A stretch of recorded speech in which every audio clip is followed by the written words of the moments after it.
이름을 찬양하고 예배하며 살기를 소원합니다. 오늘 우리에게 주시는 하나님 말씀은 고린도전서 16장 13절에서 18절까지 말씀입니다.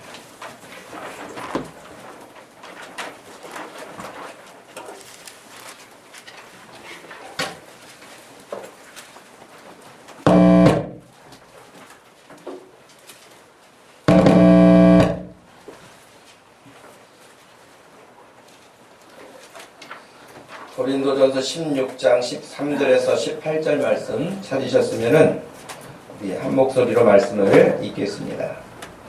깨어 믿음에 굳게 서서 남자답게 강건하라. 너희 모든 일을 사랑으로 행하라.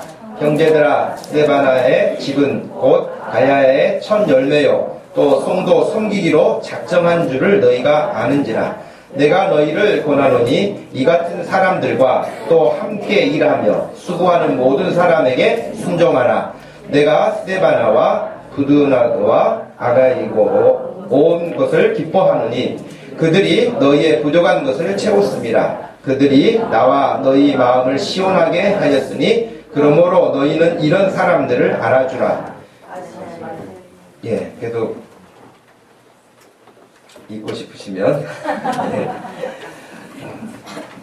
예배 마치고 끝까지 보시기를 바랍니다.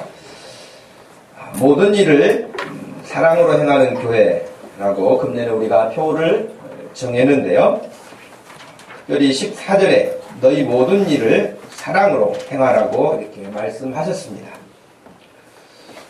어떤 분이 말씀하기를요, 가정세미나라고 하면은 부모와 자녀, 자녀와 부모 혹은 남편과 아내의 부부 관계를 어떻게 하는 것이 바람직한 것인지 건강한 것인지 이런 것들을 하는 세미나인데 이 세미나를 가장 잘할 수 있는 조건을 갖춘 사람이 있다 그래요. 누굴까요? 부부 세미나, 가정 세미나를 잘 강의할 수 있는 조건을 갖춘 사람이 있다 그래요. 누굴까요? 어떤 사람일까요? 인꼬 부부로 사는 사람일까요? 하여튼 누가 한 이야기인데요. 혼자 사는 사람이라 그래요. 혼자 사는 사람. 그 이야기는 뭐냐면 말하는 것은 쉽다는 거죠. 혼자 사는 사람은 뭐 여자가 강사가 됐든 남자가 강사가 됐든 남편을 위해서 할 일이 있겠어요? 아내를 위해서 할 일이 있겠어요? 자녀를 위해서 할 일이 있겠어요? 자기는 할 일 없어요. 강의만 하면 되잖아요. 그러니까 그 이야기는 말씀대로 살기가 쉽지 않다는 거예요. 그만큼 어렵다는 거죠. 여러분, 엄밀하게 따지면 결혼이라고 하는 것은 결혼하기 전까지는 나 혼자 나를 위해서 살았다고 한다면 결혼이라는 것은 이제 상대방을 위해서 살겠다고 하는 마음이 결혼의 출발이거든요. 그게 성경적이거든요. 아담과 하와의 관계 속에서도 볼 수 있는 것처럼 상대를 위해서, 하와도 아담을 위해서 하나님이 지으셨거든요. 하와를 위해서 아담도 있는 거고요. 그러나 결혼하기 전에는 자기 중심으로 살았던 사람이라고 하더라도 결혼하게 되면 상대를 위해서 이제 살겠습니다라고, 상대방을 위해서 내가 사랑을 주겠습니다. 그런 출발점인데 혼자 살던 것이 습관이 돼서 결혼까지도 나의 유익을 위해서 상대방을 끌어오려고 하는, 그래서 싸우는 거죠. 갈등이 있는 거죠. 여러분, 내가 상대방을 위해서만 살겠다고 생각한다면 그 사람은 시험 들 일도 없고요, 섭섭할 일도 없고요, 싸울 일도 없을 거예요. 근데 최소한 내가 이렇게 했으니까 상대방도 나에게 이렇게 해줘야 되는데 라고 하는 기대감을 많이 가질수록 아마 실망하기가 쉽겠죠. 우리 믿음 생활도 아마 유사하지 않을까 생각을 합니다. 신앙생활 혼자 한다면 그건 교회는 아니거든요. 교회라고 하는 것은 마치 결혼하는 남녀가 있어서 결혼이 되는 것처럼 교회도 나와 너가 있어야 같이 이루어서 교회라고 하는 것이지 혼자를 교회라고 하지는 않습니다. 그러므로 혼자 신앙생활 무인도에서 한다면 시험 들 일이 없을 거예요. 누가 나를 이렇게 말하는, 섭섭하게 말하는 사람도 없을 거고, 나를 힘들게 하는 사람도 없을 거고, 자기 자신만 있으니까요. 그런데 교회도 역시 같이 공동체를 이루다 보면 내가 누군가에게 좋은 말을 주기도 하고 듣기도 하고, 혹은 또 상대방에게 원치 않게 싫은 말을 하기도 하고, 또 그런 말을 듣기도 하고, 이런 관계 속에서 꼭 결혼 생활과 똑같이 부딪히는 부분이 생겨요. 특별히 우리가 또 하나님의 말씀대로 산다고 하는 것이 그렇게 생각처럼 쉽지가 않아요. 생각처럼. 그래서 여러분, 그 장기를 두거나 바둑을 두거나 하는 사람들, 특별히 뭐 거기까지 안 간다고 우리 그냥 오목을 띈다. 오목을 두고 이렇게 할 때도 여러분, 어떤 사람들이 있죠? 그렇게 하다 보면은 심사숙고해가지고 다 하나하나 놓고 위기 상황이 되면은 보통 뭘 말합니까? 한수만 뒤로 이렇게 물려달라 그래. 근데 이제 여러분, 한수 물려주면 나중에 자기가 지는 확률이 커요. 그래서 오목에서는 그 하나를 어디다 놓느냐에 따라서 다루는 거잖아요. 어떻게 보면 2016년을 시작하고 우리가 하나님 앞에 어떻게 출발하느냐, 한 걸음 한 걸음 내딛느냐가 마치 바둑판에 바둑알을 어디에 놓느냐 하고도 같을지 몰라요. 근데 여러분, 이미 오늘이 1월 3일이잖아요. 2016년이 시작해서 1월 1일, 1월 2일 지나가서요, 다시 되돌릴 수가 없어요. 그러니 오늘도 잘 하루의 시간을 어디에 쓸 것인가, 내일도 어디에 쓸 것인가를 그렇게 바라보고 믿음으로 사는 사람은 분명히 2016년이 다 마무리되는 12월에 가서도 아주 보람될 것이고 기쁠 것입니다. 그렇지 않은 사람은 후회를 많이 남기게 되겠지요. 근데 우리가 하나님의 말씀을 따라서 이렇게 한 걸음 한 걸음 나가려고 하는데, 우리 이 체질이요, 하나님 말씀을 따라가는 것을 너무 즐거워하지 않아요. 전혀 그렇지 않은 건 아니에요. 돈을 일반적으로 많이 좋아하니까, 돈을 그냥 여기 이 길로 가면 돈을 그냥 팍팍 벌 수 있다 그러면 사람들이 아마 그 길로 그냥 가는 일을 즐거워할 거예요. 공부하는 학생들은 이 문제집만 공부하면은 올백 맞는다 그러면 그 문제집만 봐가지고 할 거예요. 누구라도 그럴 거란 말이죠. 우리가 하나님을 섬기는 신앙생활에서 말씀만 따라가면 얼마나 좋겠어요. 근데 우리 체질이 말씀 체질이 안 돼요. 자꾸 죄짓는 체질, 게으른 체질, 안일한 체질, 나태한 체질, 하나님이 기뻐하시지 않는 체질을 늘 습성화로 돼 있어요. 그래서 우리가 해야 할 일이 뭐냐? 경건훈련이에요. 우리의 옛날의 습관들은 내어버리고 이제 새로운 습관으로 개선을 해서 하나님의 사람다운 모습으로 경건훈련이 돼야 되는데, 경건훈련이 안 되면 어렵거든요. 믿음이 자라지를 않아요. 그래서 여러분, 우리가 경건 훈련이 되어지고 교회가 우리 한 사람만 믿음이 자라는 게 아니라 모든 공동체 성도들이 다 믿음이 자라가려고 한다면 가장 좋은 방법이 뭐냐면 사랑이에요. 사랑 안에서는 이 모든 것들이 자라갈 수 있게 돼요.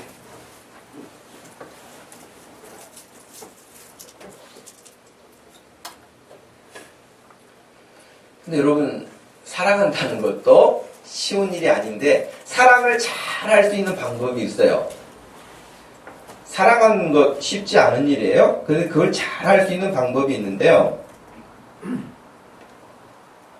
역설적으로도 사랑이에요.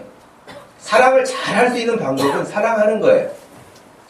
다른 방법이 없어요. 누가 대신해서 사랑을 해줄 수 있는 것도 아니고요. 어떤 것을 거기 끼워서 할 수 있는 것도 아니고요. 사랑을 내가 해야 하는 거거든요. 그 사랑을 할 수 있는 것. 사랑을 내가 하는 것.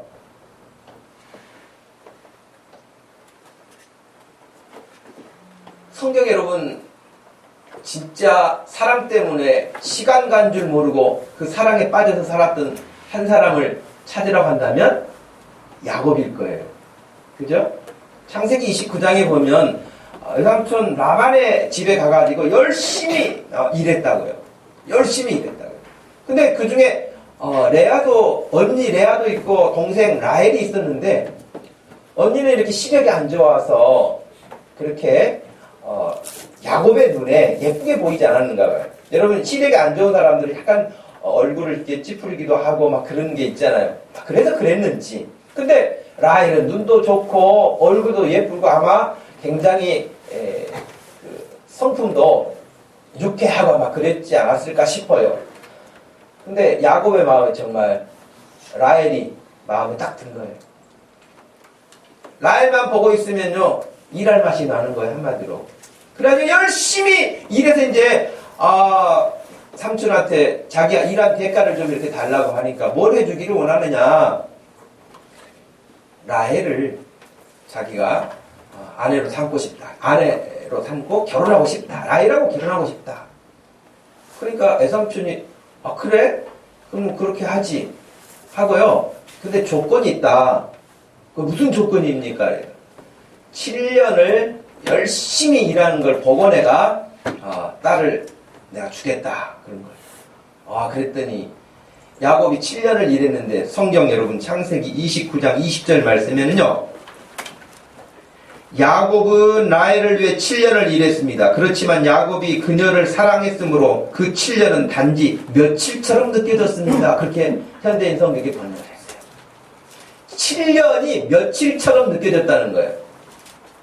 그게 가능할까요? 네.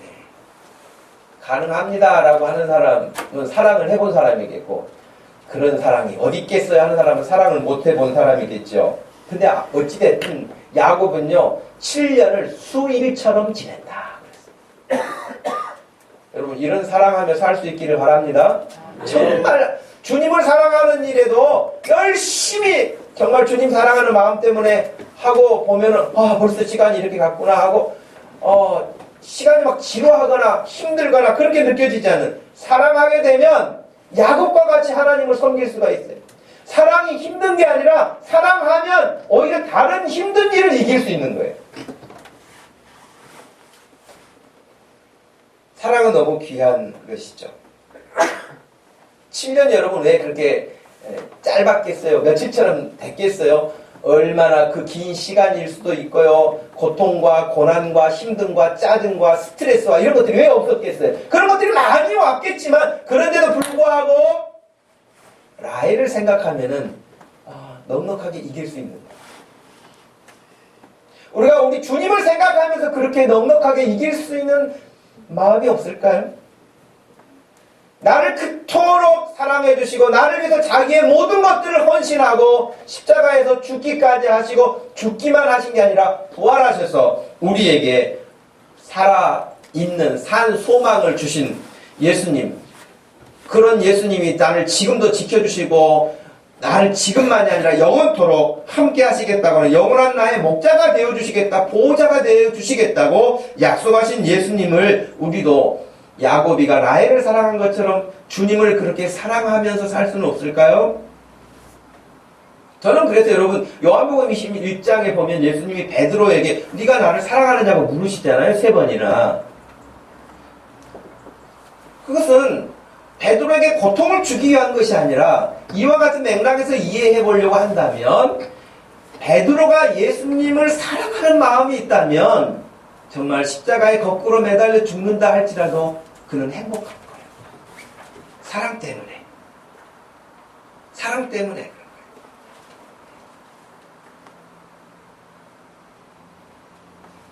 실제로 우리들의 일상생활 가운데서도 여러분 자녀들이 이렇게 성장해 오는 모든 과정에 부모의 사랑이 아니고서는 어떻게 살 수 있습니까? 사람만큼 부모로부터 사랑을 많이 받는 존재가 없어요. 여러분 동물의 세계를 보면 물론 어미가 새끼를 정말 지극정성으로 돌보기도 하지만 그냥 그 기간이 짧아요. 사람은요 너무 손이 많이 가요. 사람만큼 손이 많이 가는 존재가 없어요. 그래서 우리들도 전부 다 사랑을 받으며 여기까지 왔고 지금도 그런 사랑 가운데 살게 됐죠. 어떤 사람은 정말 극심한 어려움 가운데 있어서 더 이상 버틸 힘이 없는 그런 환경에 처하기도 하지만 그러나 그런 중에도 사랑하는 사람의 위로나 격려 때문에 다시 용기를 내기도 하죠. 2016년 새해를 우리가 출발하는 이 1월 첫 주에 하나님 앞에 늘 예배 드리면서 하나님을 사랑하며 살게 해달라고 기도할 수 있기를 바라고, 하나님을 사랑하며 헌신하고 봉사하고 직장에 나가고 하나님을 사랑하기 때문에 공부하고 하나님을 사랑하기 때문에 일하고, 그래서 여러분들의 금년 2016년이 야곱처럼 수일과 같이 그런 기쁨으로 이 한 해를 보낼 수 있는 날이 되기를 소원합니다. 힘들고 이거 어떡하지 하는 게 아니라 너무너무 하나님을 사랑하는 그 마음이 있어서 무슨 일을 해도 기쁨으로 감당해낼 수 있는, 그래야 여러분 2016년 우리가 풍성한 열매로 살지 않겠습니까? 우리가 읽었던 본문 말씀 13절과 14절 말씀만 보면은 문장이 두 문장으로 되어 있죠. 깨어 믿음에 굳게 서서 남자답게 강건해라. 너희 모든 일을 사랑으로 행하라. 이렇게 되어 있죠. 그런데 이 새번역 성경에 보면은 이렇게 번역을 했는데요. 5개의 명령어가 13절과 14절에 나와 있어요. 어떻게 번역했냐면 깨어 있으십시오. 믿음에 굳게 서 있으십시오. 용감하십시오. 힘을 내십시오. 모든 일을 사랑으로 하십시오. 라고 5개. 하십시오. 번역은 굉장히 부드럽게 한 거고요. 원래는 이게 다 명령형입니다. 깨어 있으라. 그렇게 하는 거예요. 명령한 거예요. 그러나 지금 이 말씀은 고린도전서 16장 이 말씀은 고린도전서 전체 내용의 마지막 결론이기도 해요. 그러니까 고린도전서 1장부터 시작해서 많은 내용들이 나왔지만 지금 16장에서 그 많은 가르침과 교훈과 책망과 칭찬과 이 모든 것들의 마지막 결론이 뭐냐면 깨어있으라는 거예요.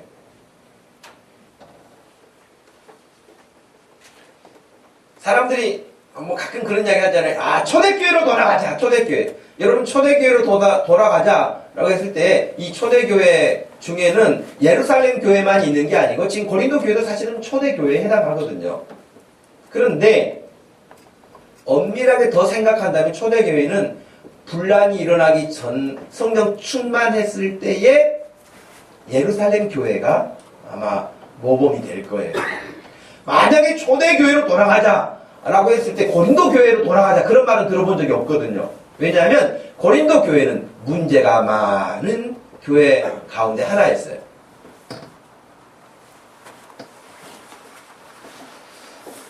사도 바울이 고린도 교회를 2차 전도 여행 때 세운 교회인데 이 편지를 보낼 때가 아마 주후 54년이나 55년 봄쯤이 아닐까라고 주경학자들이 이렇게 추측을 합니다. 그런데 고린도 전서에는 1장부터 시작해서 문제가 나옵니다. 그러니까 사도 바울이 쓴 편지는요, 대부분 어떤 목적으로 썼냐면, 다니면서 교회를 이제 전도 선교 여행을 가가지고 교회를 세웠잖아요? 교회를 세워서 그 교회가 조금씩 시간이 지나가면서 어떤 바른 가르침이 필요하기도 했지만 그 안에서 갈등도 일어나고 하니까 그런 문제들을 해결할 수 있는 방법을 제시한 거예요.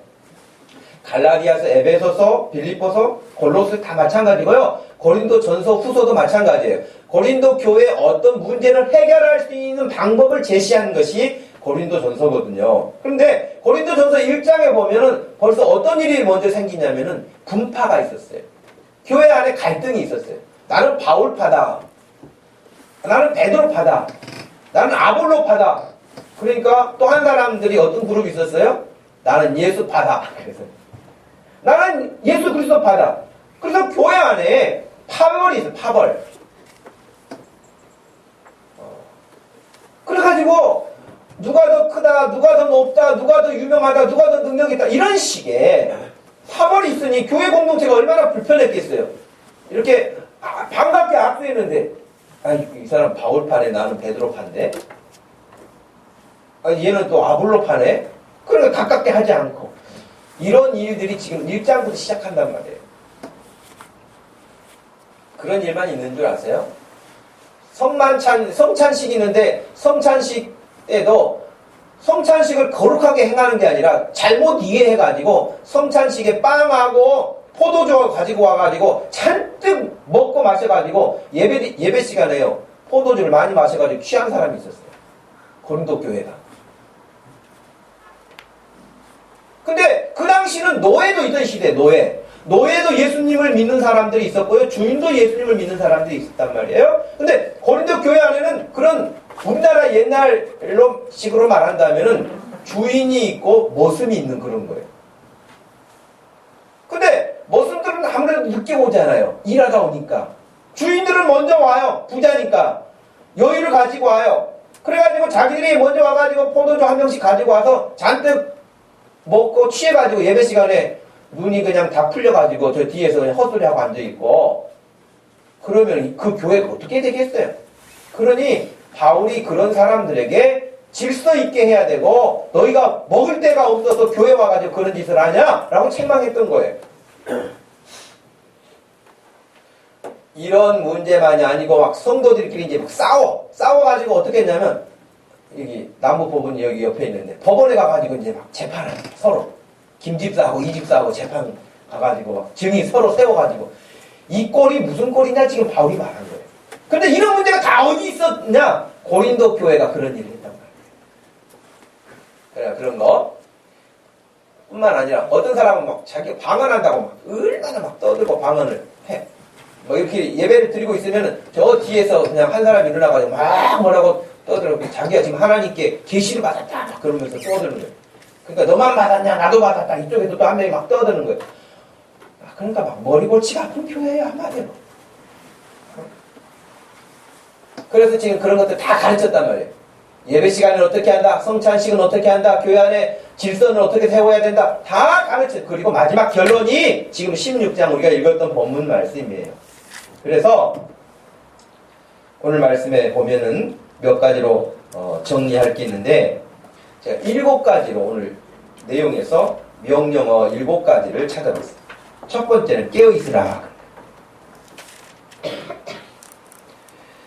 그레고리오라고 하는 그 헬라어 단어는 그냥 잠자는 사람을 탁 해가지고 깨우는 거예요. 깨어있는 거예요. 그때 쓰는 단어. 깨어있으라 하는 거예요. 이것은 주로 신약성경에서 어느 때 많이 쓰였냐면 예수님이 다시 재림하실 종말이 가까이 왔으니 깨어있으라 할 때 쓰는 단어예요. 또 도둑이 집에 들어오지 않도록 깨어있으라 할 때도 쓰는 단어예요. 이 깨어있으라는 말은. 그러면 고린도 교회 성도들에게 깨어있으라고 하는 말은 무슨 말이냐? 종말론적으로 예수님이 다시 오실 것을 기다려라 하는 깨어있으라도 되어 있지만 또 다른 건 뭐냐면 너희들이 그러한 시험에 들지 않게 그런 문제들에 빨려 들어가지 않게 깨어있으라는 거예요. 제가 어젯밤에 그것이 알고 싶다를 봤거든요. 여러분 뉴스에서 들었던 것처럼 독일에 가서 귀신을 이렇게 쫓아낸다 그래가지고 사람이 죽었잖아요. 그 일에 대한 추적을 했는데 다 교회 활동 연관이 돼 있어요. 그런데 신앙생활 잘하던 사람들이에요. 한국에서 추적을 해보니까 한국에서 신앙생활을 잘하던 사람이고 아들들도 공부를 잘하는 애들이었대요. 그런데 어떤 한 사람이 나타나가지고 독일 가면 대학까지 학비 없이 공부도 할 수 있다. 그리고 거기들은 또 좋은 장점이 교육적인 제도들이 많으니까 독일로 가서 공부하면 좋겠다. 라고 하면서 어떤 한 사람이 사기를 친 거예요. 보니까 아직 결론은 안 났지만 과정을 보니까 사기를 친 거예요. 근데 그 사기친 사람이 교회 안에 들어온 거예요. 교회 들어와가지고 얼마나 친하게 지내면서 막 말을 하고 그러니까 자기 남편이 돌아가셨는데 자기 남편이 돌아가시면서 자기가 남겨준 아파트 한 채 있는데 그 집을 처분해가지고 독일로 간 거예요. 그랬더니 사기친 사람이 그 돈을 야금야금 빼가는 거예요. 그리고는 마지막에 결론이 뭐냐면 돈은 그렇게 빼가고 그 돈을 준 그 사람을 귀신 들렸다는 이름으로 지목해가지고 구타를 한 거예요. 귀신 쫓아낸다고. 그래가지고 죽게 한 거예요. 근데 그렇게 지금 죽을 뻔 했다가 방치됐는데 이 사람은 이틀 만에 발견돼가지고 살았어요. 독일에서 구출돼가지고 살았다고. 그 한국에 왔어요, 그 사람은. 근데 또 한 사람은 죽었거든요, 독일에서. 근데 자기 아들들이 보고 있었어요, 그걸. 자기 엄마가 죽는 모습을 보고 있었어요. 근데 죽는다고 생각을 하지 않는 거예요. 그 거짓말 하는 사람이 주입시킨 어떤 생각에 빠져가지고 분별을 못 하는 거예요. 보세요. 한국에서 교회를 다니던 사람들이고 교회에서도 열심히 하던 사람들이고 사회생활도 능력있게 일도 잘하던 사람들이라는 거예요. 그런데 이런 사람들이 왜 한순간에 그렇게 빠져가지고 그런 결과에 이르게 될까? 이단에 빠지는 사람들이 여러분 무식한 사람이거나 미련한 사람들이 아니에요. 나름대로 다 능력 있는 사람들 많아요. 그런데 한순간 깜빡하면 넘어가가지고 딴 세상으로 들어가는 거예요. 깨어있으라는 말이 뭡니까, 여러분? 여러분에게 친절을 베푼다고 해서 다 좋은 사람도 아니고요. 여러분에게 툭툭거린다고 해서 나쁜 사람이 아니에요. 여러분이 항상 기억해야 될 것은 왜 교회가 필요합니까? 왜 교회 목회자가 필요합니까? 왜 교회가 건강해야 됩니까? 그리고 여러분들에게 어떤 문제가 있든지 여러분 주변에서 일어나는 모든 영적인 문제를 왜 목사하고 상담해야 됩니까? 목사가 여러분들의 영혼을 책임지며 끌고 지도력을 가지고 하나님 앞에 가고 있기 때문에 목사에게 물어봐야 됩니다. 그런데 대부분의 사람들은 그런 일을 할 때 조용조용 비밀리에 합니다. 절대 교회 안에서 비밀리에 하는 일들은 유익이 없습니다. 여러분 기억하세요. 무슨 일이 됐든지 간에 궁금한 게 있거나 알고 싶은 부분이 있거나 혹은 외부로부터 어떤 이야기를 들었거나 등등 무엇이 됐든지 간에 그런 부분들은 목회자와 상담을 하는 것이 여러분의 영혼을 건강하게 만듭니다. 그건 절대적이에요. 근데 몰래 다 정리하고 이민가 독일어를 하는 사람이 아무도 없어요. 독일어를 하는 사람이 아무도 없다고요. 근데 가가지고 그 순간에 사람이 꿰매에 넘어가니까 정말 모든 것들이 다 잘 될 것으로만 생각을 해서 결국에는 사람 하나 죽었고 자기 엄마가 죽었는데 자기 아들은 지금 독일의 살인자로 지금 감옥에 지금 갇혀 있다고. 그러니 여러분 이게 무슨 깨어있으라는 말. 그러면 이제 어떤 사람들은 이렇게 생각할 수 있겠죠. 차라리 교회를 안 다니면 그런 일도 없지 않을까요, 목사님? 그 사람은 지옥을 까문 당상으로 사는 사람이죠. 사탄이가 그런 사람은 손도 안 대요. 왜? 그냥 놔둬도 되니까. 사탄은 예수 믿는 사람을 공격하지요. 예수 안 믿는 사람을 공격하지 않습니다. 왜? 그쪽은 자기 편인데 그냥 놔둬도 지옥 갈 영혼인데 뭐 건드리겠어요. 예수 믿는 사람을 항상 공격해요. 여러분 이단들은 예수 안 믿는 사람 집에 옵니까? 예수 믿는다고 교회 붙어있는 집 찾아옵니까? 이단들은 교회 붙어있는 집만 찾아다닙니다. 하나님의 교회 이단, 여호와 증인 이단, 신천지 이단 전부 다 교회 붙어있는 집을 일부러 찾아가요. 다 사단의 앞잡이 노릇하는 애들 아닙니까? 그러니 깨어있으라는 거예요.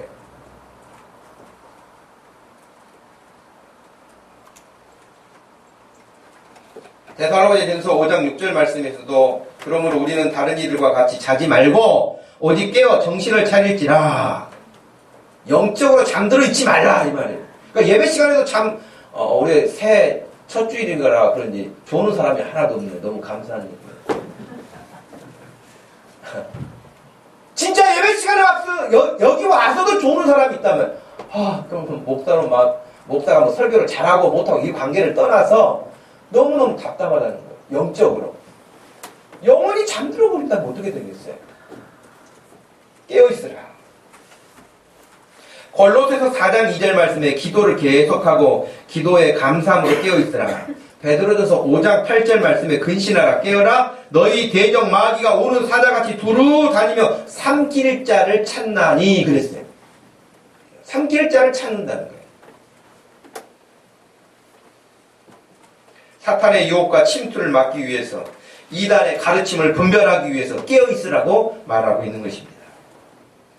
실제로 우리가 살고 있는 이 시대에도 무감각해진 신앙, 거짓 가르침들, 이단의 가르침들, 사탄의 강력한 공격들이 있는 세상입니다. 이런 세상을 살아가는 우리가 깨어있지 않고는 우리의 믿음을 지켜갈 수도 없고요. 바른 믿음을 세워갈 수는 기대하기가 어렵습니다. 고린도 교회가 그랬던 것처럼 그렇게 되지 않도록 바울이 마지막에 권면하고 있는 것처럼 깨어있으라 하는 것처럼 2016년을 시작하면서 우리가 영적으로 깨어있기를 축복합니다. 두 번째는 굳게 서라 그러세요. 굳게 서라.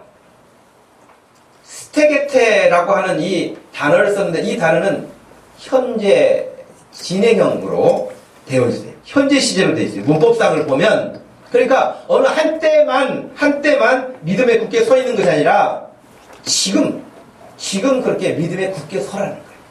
여러분 우리 한국 사람들 아마 노인정 같은 데 가서 이렇게 여러분이 하루를 지낸다고 한번 가정을 하면은요 그 노인정에 사는 사람들 안에 과거에 가난한 사람이 거의 없을걸요. 노인정에 가서 가만히 들어보면은요 전부 다 옛날에 한가락한 사람들이에요. 전부 다 집에 금수저 있고요 전부 다 부자였어요. 왕년에 우리 집이 이런 집이었다. 옛날에 우리 집이 이랬다. 잘 나갔다 우리 집이 뭐 전부 다 잘 나갔다. 과거에 자기 잘 살았다고 말하지 가난했던 사람은 거의 없거든요.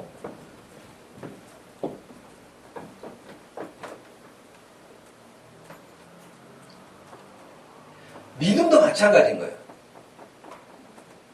제가 기억나는 어떤 한 남자 집사였는데 그분 큰 부부싸움이 잦았어요. 그래서 이혼 위기에 있었죠. 그래서 제가 신방도 여러 번 갔던 집인데 하여튼 이혼 직전에 이제 그 아내는 아예 이혼하겠다고 거의 선언을 했고 그래서 그 남편이 안수집사였는데 그 남편을 제가 마지막으로 만났어요. 만나서 그 집에서 안수집사인데 술 먹고 집에 들어와서 폭행. 아내를 많이 폭행하고. 그래서 막 멍들어서 살고 그랬어요. 그 집사님, 여집사님. 그랬는데 남편을 만났는데요. 남편에게 제가 좀 권면하기 위해서 조심스럽게 이야기를 꺼냈는데 자기 잘못에 대해서는 이만큼도 뒤돌아보지 않더라고요. 그리고 저한테 뭐라고 말하냐면 자기가 옛날에 기도원에 가가지고 은혜 받아가지고 막 눈물 콧물 흘리면서 뒹굴고 그런 이야기를 자꾸 저한테 하더라고요. 그러니까 한마디로 뭐예요? 지금 자기 믿음 좋은 사람이라고 나한테 말하는 거예요. 개뿔 무슨 믿음이 좋아? 예? 날마다 술 마시고 집에 가서 아내 폭행하고 이런 사람이 무슨 믿음이 좋냐고요. 그런데 과거에 자기가 그랬다는 거예요. 기도원에서 그런 은혜를 받았다고 어쨌다고 얼마나 떠들어요. 결국 이혼했죠. 애가 둘이 있는데 이혼했어요. 여러분 믿음도 마찬가지예요. 옛날에 내가 지금은 완전히 그냥 말도 되지 않는 모습을 취하고 있으면서 옛날에 내가 그랬다. 그런데 여기 깨어있으라고 말할 뿐만 아니라 믿음에 굳게 서라고 했을 때 지금 현재 믿음에 굳게 서 있어야 된다고 가르치는 거예요.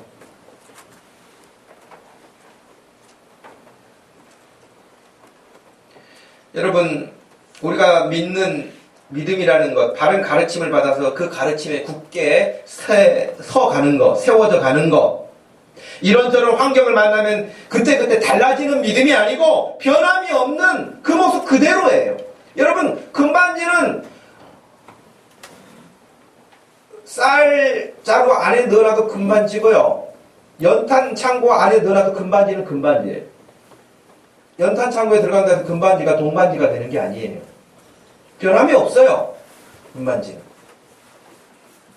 마찬가지 우리의 참된 믿음은 어떤 환경을 만나도 변함이 없어요. 그 믿음 그대로예요. 시간이 되면 바뀌는 경우들도 많죠. 그렇지 말라는 거예요. 사탄은 우리를 공격하기 위해서 아예 처음부터 말씀을 듣지 못하게 해요. 성경에서 사도 바울은 우리에게 가르칠 때 믿음은 어디서 난다 그랬어요? 들음에서 난다 했어요. 들음에서. 뭔가를 들어야 믿음이 자란다는 거예요. 근데 뭘 듣느냐고요? 하나님의 말씀이라고 그랬거든요. 그러니까 하나님의 말씀을 들으면 정상적으로 믿음이 성장하게 돼 있습니다. 이걸 누구보다도 잘 아는 사탄이 아예 듣지 못하게 하거든요. 그래서 여러분 씨 뿌리는 비유 첫 번째가 뭡니까? 아예 말씀을 뺏어가 버리잖아요.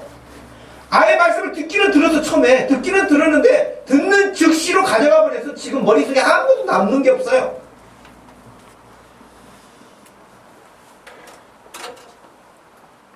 누가복음 8장 15절 말씀에 좋은 땅에 있다는 것은 착하고 좋은 마음으로 말씀을 듣고 지키고 인내로 결실하는 사람이다 그랬거든요. 말씀을 잘 듣는데 착한 마음으로 듣는다는 거예요. 삐딱한 마음이 아니고 꼬부러진 마음이 아니고 착한 마음으로 말씀을 듣는 거예요. 그리고 그 말씀을 들을 뿐만 아니라 그 말씀을 마음에 두고 그 말씀을 지킨다는 거예요. 빼앗기지 않으려고 지키는 거예요. 말씀을 지키고 뿐만 아니라 인내한다는 거예요. 그랬을 때 30배도 60배도 100배의 열매를 나타낸다는 거예요. 할렐루야. 여러분 이런 믿음 되어야 되지 않겠습니까? 그러려면 우리가 믿음에 굳게 서야 된다. 고린도전서 15장 말씀에도 바울이 똑같이 말했어요. 형제들아 내가 너희에게 전한 복음을 너희에게 알게 하노니 이는 너희가 받은 것이고 또 그 가운데 선 것이다. 너희가 만일 내가 전한 그 말을 굳게 지키고 그랬어요. 헛되이 믿지 아니하였으면 그로 말미암아 구원을 얻으리라.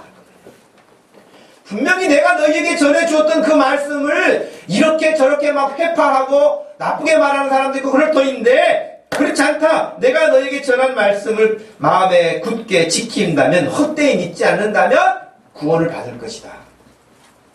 그러므로 여러분 금년 2016년을 살아가면서 매주일 예배를 통하여 말씀을 듣게 될 터인데 말씀을 들을 때마다 그 말씀을 굳게 지킬 수 있는 믿음 되기를 축복합니다. 네. 여러분 그렇게 될 때에 반드시 우리 교회는 금년에 하나님이 기뻐하시는 선한 열매들이 이곳저곳에서 나타나게 될 줄로 확신합니다.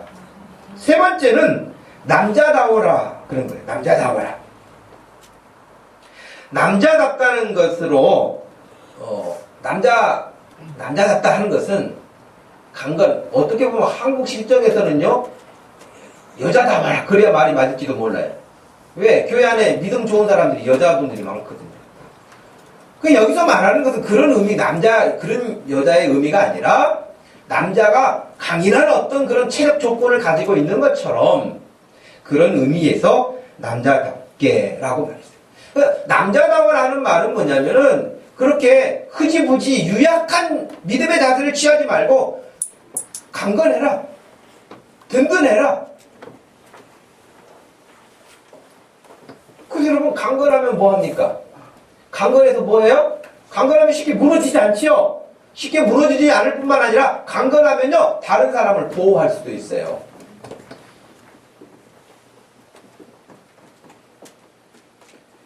뭐 우리 보통 뭐 그런 드라마나 영화 같은 거 보면은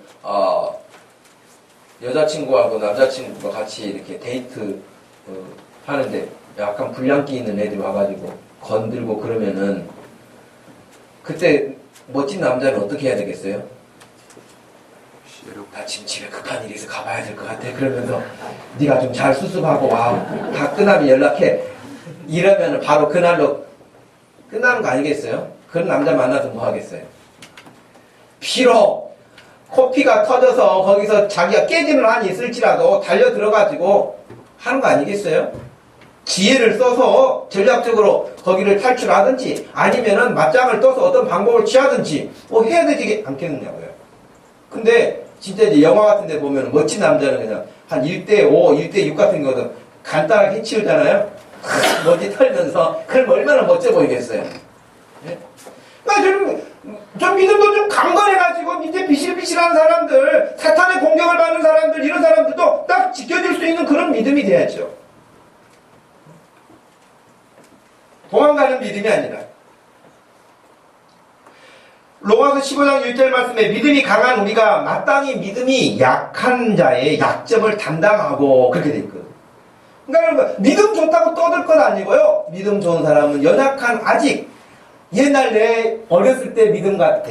내가 아직 어린 믿음을 이었을 때 나의 모습 같아. 그러면서 그걸 이렇게 돌볼 수 있는 사람이야지. 쟤는 왜 그래? 저 집사는 왜 그래? 그런 게 아니란 말이에요.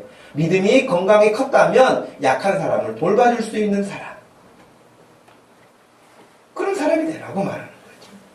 베드로전서 3장 7절 말씀에서도 남편들아 이와 같이 지식을 따라 너희 아내와 동거하고 그를 더 연약한 그릇이요 그 생명의 은혜를 함께 이어갈 자로 알아서 귀하게 여겨라 그랬거든요. 여기서도 남자가 아내를 연약한 아내라고 말하면서 더 보호자로서의 역할을 감당하라고 가르치고 있어요.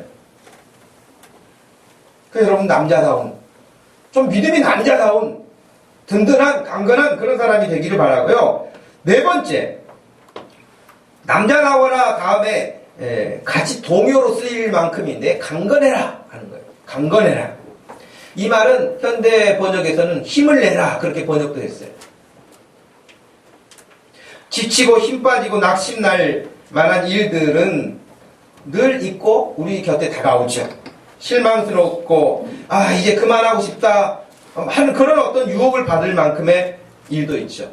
교회를 출석하다가 멈춘 사람들 가운데는요 이런 경우가 많아요. 진짜 이제 지쳤어. 그만하고 싶어. 나 누구한테 실망했어. 뭐 어땠어. 이런 사람들이거든요.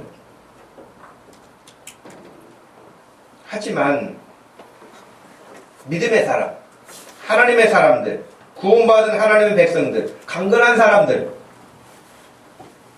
이런 사람들은 오히려 그런 환경에 있는데도 불구하고 낙심날 만한 환경에 있는데도 불구하고 그 사람이 낙심나 있지 않고 일어설 수 있는 것은 시편 42편 5절 말씀처럼 내 영혼아 네가 어찌하여 낙심하며 어찌하여 내 속에서 불안하여 하는가.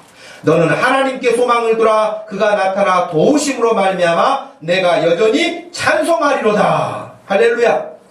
여러분 낙심날 만한 환경이 있다는 거예요. 낙심날 만한 환경이 있어서 불안하다는 거예요. 근데 오히려 그때 하나님을 바라보면서 소망을 하나님께 두고 하나님의 도우심으로 말미암아서 낙심이 아니라 찬송하게 된다는 거예요. 이사야 40장 28절 너는 알지 못하였느냐 듣지 못하였느냐 영원하신 여호와 하나님 땅 끝까지 창조하시는 이는 피곤하지 않으시며 곤비하지 않으시고 명철이 한이 없으시며 피곤한 자에게는 능력을 주시며 무능한 자에게는 힘을 더하시나니 소년이라도 피곤하며 곤비하며 장정이라도 넘어지며 자빠지되 오직 여호와를 앙망하는 자는 새 힘을 얻으리니 독수리가 날개치며 올라감 같을 것이요 다른 박질하여도 곤비하지 아니하겠고 걸어가도 피곤하지 아니하리로다. 이 말씀처럼 여러분 늘 주님을 바라보면서 새 힘을 얻을 수 있는 믿음 되기를 축복합니다. 다섯 번째, 사랑으로 하라 그랬어요. 어찌 보면 가장 설명이 필요 없는 부분일지도 몰라요. 모든 일을 사랑으로 하라. 모든 일을 어떤 일만이 아니라 모든 일을 사랑으로 하라 그랬거든요. 고린도전서 13장에서 이미 우리에게 가르쳤지만은 사랑 없이 하는 모든 것은 아무 유익이 없다 그랬어요. 여러분 정신 차리세요. 여러분 찬송을 해요. 예배를 드려요. 봉사를 해요. 청소를 해요. 뭐 다 해요. 근데 사랑이 없이 하면요. 그거 다 꽝이라는 거예요. 바울의 말에 의하면. 바울이 고린도 교인들에게 너희들 막 예언을 한다, 방언한다, 은사 받았다, 이거 한다, 저거 한다, 잘난 척 온갖 것들 말하지만 사랑 없으면 방언하는 소리는 울리는 꽹과리처럼 시끄러울 뿐이야. 그 사랑 없으면.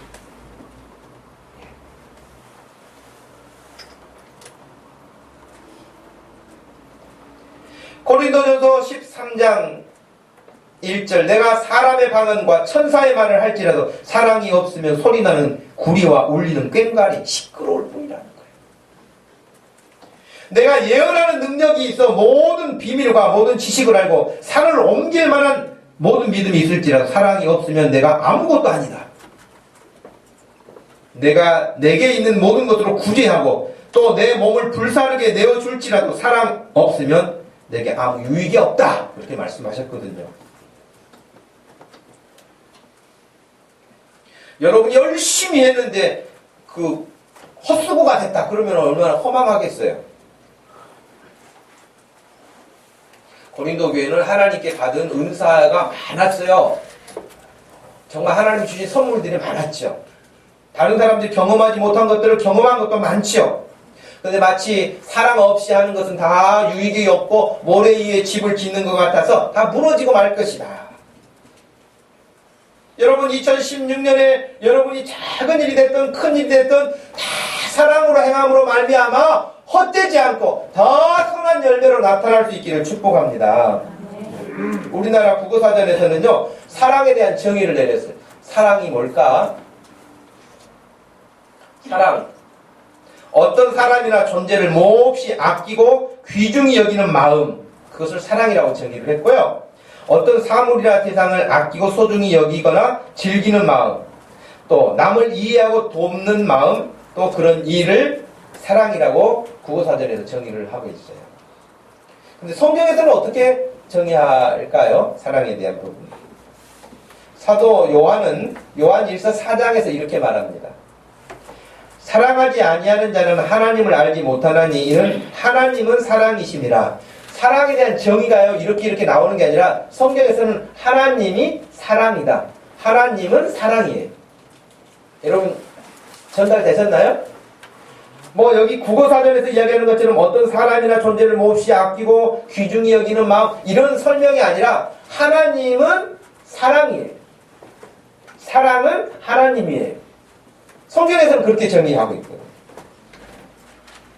그러면서 요한일서 4장 9절에서 하나님의 사랑이 우리에게 이렇게 나타난 바 되었으니 하나님이 자기의 독생자를 세상에 보내심은 그로 말미암아 우리를 살리려 하심이라. 사랑은 여기 있으니 우리가 하나님을 사랑하는 것이 아니요 하나님이 우리를 사랑하사 우리 죄를 속하기 위하여 화목제물로 그 아들을 보내셨습니다.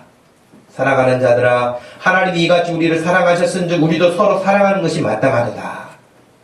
어느 때나 하나님을 본 사람이 없지만 만일 우리가 서로 사랑하면 하나님이 우리 안에 거하시고 그의 사랑이 우리 안에 온전히 이루어지느니라. 사랑하면 하나님도 볼 수 있다. 아, 이게 하나님의 사랑이구나. 고린도 교회 안에 일어날 수 있었던 수많은 사건들, 문제들. 그러나 지금 바울이 처방하기는 그것은 사랑이 있었으면 다 해결이 가능한 일이다. 분파? 사랑 안에서 그런 분파가 무슨 의미가 있겠어요?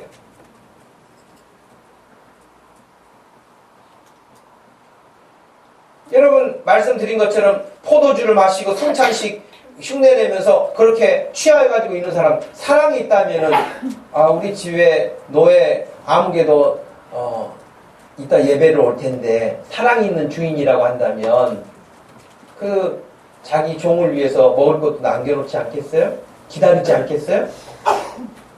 사랑이 없으니까 남을 돌볼 수 있는 마음도 없죠. 사랑이 없으니까 다른 사람을 존중하지 않죠. 자기만 잘났다고 생각하죠. 다른 사람의 피해가 되는지 여부를 상관하지 않죠. 여러분 사랑. 여섯 번째는 순종하라고 말했어요. 15절 말씀에 스데바나의 집 곧 아가야의 첫 열매요 또 성도 섬기기로 작정한 줄을 너희가 아는지라. 내가 너희를 권하노니 16절 이 같은 사람들과 또 함께 일하며 수고하는 모든 사람에게 순종하라 그랬어요. 고린도전서 1장 16절을 보니까요 바울이 내가 또한 스데바나 집 사람에게 세례를 베풀었고 그 외에는 다른 누구에게 세례를 베풀었는지 알지 못한다 그랬거든요. 그러니까 지금 사도 바울이 고린도 지역에 가가지고 복음 전해서 세례까지 베푼 사람이에요. 그리고 이 사람이 그 고린도 교회 일꾼이 됐어요. 일꾼이 됐고 더 시간이 지나면서는요 고린도 교회의 지도자가 됐어요. 그래서 사도 바울하고 고린도 교회하고 중간에 가교 역할을 했거든요. 고린도 교회 소식을 바울에게 가서 전해주고 바울이 편지를 쓰면 또 고린도 교회에 전달도 하고 이런 역할까지 중요하게 했던 사람이에요. 근데 오늘 말씀에 보면은 첫 열매라고도 말을 했고 성도 섬기기로 작정한 사람이라고 말했어요. 그런 사람들에게 순종하라고 가르쳐요. 우리 교회 안에도 여러분, 우리 교회 안에도 회장도 있고 순장도 있고 권사도 있고 안수집사도 있고 다 교회 지도자들이잖아요. 그러면 그렇게 앞에서 일할 때에 순종하라는 거예요. 순장님이 뭐라고 말하면 두말할 것 없이 그냥 순종하라는 거예요. 이 말 저 말 할 것이 없다는 거예요. 왜? 순장이 여러분을 앞세워서 자기 유익을 챙기는 사람입니까? 전도 회장이 자기 유익을 챙기기 위해서 여러분들을 입시킵니까? 그거 아니잖아요. 그러니 주님을 위해서 하기로 마음에 작정한 사람들이니까 순종하라. 교회 목회자에게도 순종하는 거 마찬가지죠. 교회 목회자에게도 또 작은 소그룹의 지도자들에게도 순종하는 것은 주님을 위해서 일하고 주의 몸된 교회를 세워가는 일을 위해서 하나님이 부르셨고 세우신 일꾼들이니 그 일꾼들을 위해서 순종하라고 가르치는 거예요. 마땅한 것이죠. 히브리서 13장 17절 너희를 인도하는 자들에게 순종하고 복종하라. 그들은 너희 영혼을 위하여 경성하기를 자신들이 청산할 자인 것 같이 하느니라. 그들로 하여금 즐거움으로 이것을 하게 하고 근심으로 하게 하지 말라. 그렇지 않으면 너희에게 유익이 없느니라. 그랬어요. 여러분 순장들이 여러분들을 위해서 기도하지 여러분이 순장을 위해서 기도하는 것보다 여러분을 위해서 더 기도 많이 하지 않겠어요? 제가 손들라고는 안 하겠어요. 여러분 일주일에 자기 순장 놓고 기도하는 사람? 하나님 우리 마을 순장님이 얼마나 여러 가지로 힘들겠어요. 제가 앞장서서 오른팔이 돼서 열심히 하겠습니다. 여러분 그렇게 기도하는 사람 마음으로 손 들어보세요. 네? 하나님 우리 교회 목사님이 이런 일 저런 일 계획하고 하시는데 제가 정말 앞장서서 일할 수 있는 그런 사람이 되겠습니다. 목사님 건강하게 해주세요. 지혜를 주세요. 여러분 목사님을 위해서 기도하는 사람. 그러니 여러분이 저를 위해서 기도하는 경우도 있고 못하는 경우도 있지만 저는 여러분을 위해서 기도를 여러분이 말을 잘 듣든 잘 안 듣든 간에 여러분을 위해서 기도합니다. 순장들이 여러분을 위해서 기도합니다. 마땅히 순종하라는 거예요. 여러분의 영혼을 위해서 애쓰는 여러분의 지도자들에게 순종하라. 그렇지 않으면 여러분에게 유익이 없다는 거예요. 즐거움으로 일하게 하라는 거예요. 여러분 순장들이 교회 오면은 우리 마을 식구들 보고 싶어 막 그래가지고 와야지. 그냥 마을 식구들 보면 스트레스 받아가지고 뭐 하자 그러면 막 인상 찌푸리고 힘들고 바쁘다 가고 가야 된다 가고 못한다 가고 이런 이야기하면서 얼마나 어렵겠어요. 즐거움으로 일할 수 있도록 여러분 마을에서 여러분 순장들을 즐겁게 일할 수 있도록 협력하고 순종할 수 있기를 바랍니다. 네. 그래서 올해 순장님들이 12월에 가가지고 말하기를 순장이 제일 쉬웠어요. 그런 말 하기를 바래요. 너무너무 협력하고 순종하고 잘 도와줘서 너무너무 감사하다. 그럴 수 있어야 되지 않겠습니까? 마지막 7번째 알아주라는 거예요. 17절 18절 말씀 내가 스데바나와 부두나도 아가이고 이 사람들이 온 것을 기뻐하노니 그들이 너희의 부족한 것을 채웠습니다. 그들이 나와 너희 마음을 시원하게 하였으니 그러므로 너희는 이런 사람들을 알아주라. 알아주라. 여러분 인정하고 수고를 마땅하게 인정하고 고맙게 생각하고 감사하게 생각하라는 것이죠. 올해부터는 이제 이렇게 마을로 모이기도 하고 그러잖아요.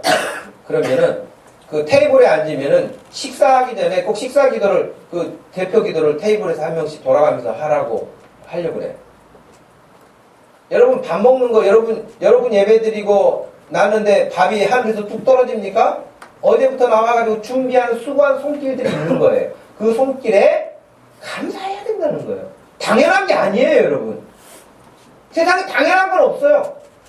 감사할 일이죠. 믿으십니까? 감사할 일이에요. 당연히 감사할 일이죠. 청소하고 음식 준비하고 예배 준비해서 우리가 함께 이렇게 예배 드릴 수 있는 건 하나님께 너무너무 감사할 일이죠. 그러므로 그 수고한 것들을 당연하게 받아들이고 뻔뻔하게 그렇게 하지 말고 감사하라, 인정하라, 알아주라. 그러니 식사하고 인사 한번 해도 집사님 오늘 맛있게 먹었어요, 감사해요, 이럴 수 있는 그런 인격이 되어야 되지 않겠습니까?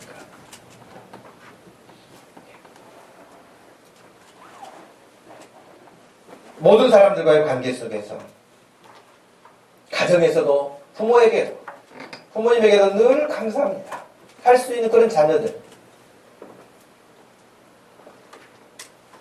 로마서 16장 6절에 너희를 위하여 많이 수고한 마리아에게 문안하라 라고 가르치는 바울이 있는데, 하나님은요 수고한 사람들의 수고를 기억하고 계세요. 많이 수고한 마리아라고 말해요. 여러분 성경에 보면 예수님도 다 기억하시잖아요.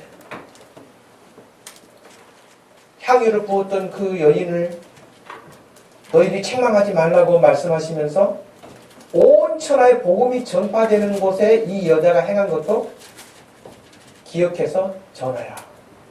기억하라.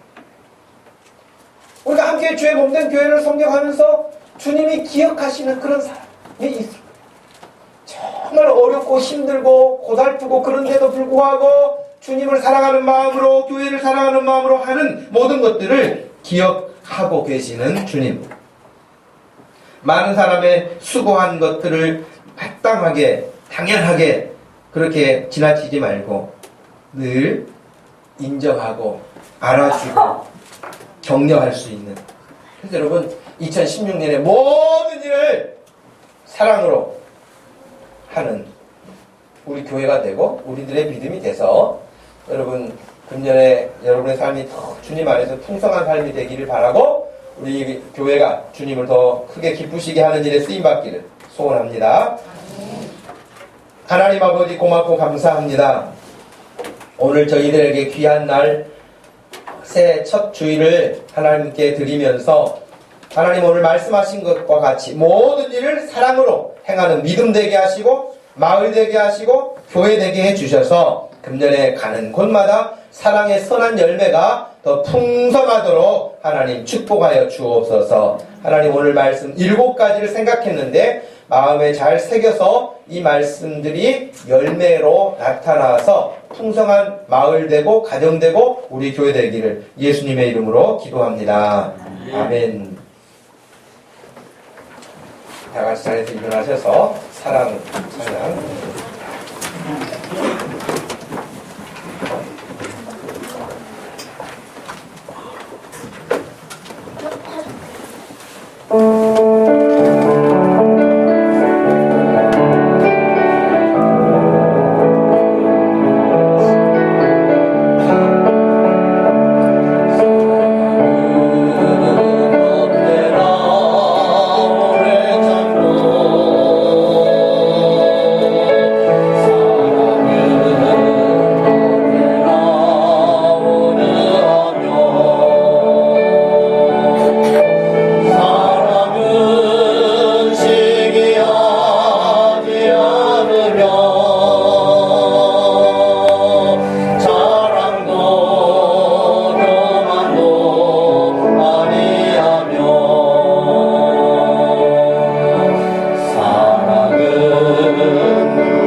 지금은 우리 주 예수 그리스도의 구속의 은혜와 우리 하나님 아버지의 극진하신 사랑, 성령 하나님의 위로하심과 교통하심이 모든 일을 사랑으로 행하라 하신 말씀을 따라 순종하기 원하는 모든 성도들 머리 위에 가정 위에 지금부터 영원토록 함께 계실지어다. 아멘.